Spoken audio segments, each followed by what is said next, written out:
Kenapa teman-teman kita harus bela membela Palestina? Palestina? Pertama, di Palestina ada yang namanya Masjidil Aqsa, dan Masjidil Aqsa merupakan kiblat pertama umat Islam sebelum pada akhirnya berpindah ke Masjidil Haram.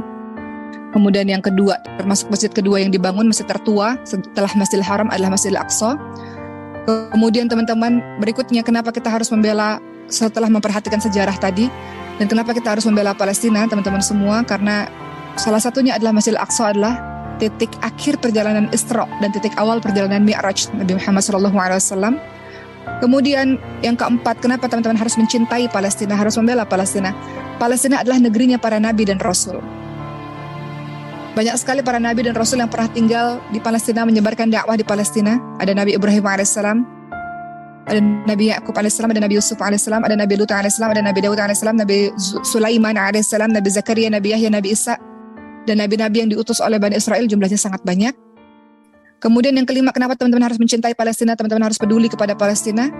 Di kota Palestina itu adalah sebuah tempat yang nantinya dikumpulkan seluruh manusia menjelang hari kiamat yang masih hidup pada masa itu. Jadi nggak bisa kita abai terhadap Palestina. Keenam, kenapa teman-teman harus cinta pada Palestina? Kenapa teman-teman harus perhatian kepada Palestina? Karena di sanalah nanti Dajjal akan terbunuh di tangannya Nabi Isa alaihissalam di akhir menjelang hari kiamat nanti. Di sanalah Dajjal akan dibunuh di tangannya Nabi Isa alaihissalam. Ketujuh, kenapa teman-teman harus cinta kepada Palestina? Walaupun mungkin kita berada sangat jauh di Indonesia ini, tapi harus ada perhatian kepada Palestina. Palestina adalah negeri Syam yang didoakan oleh Rasulullah SAW. Apa kata Rasulullah SAW? Allahumma barik lana fi Syamina wa fi Yamanina. Ya Allah, berkahilah negeri Syam dan Yaman.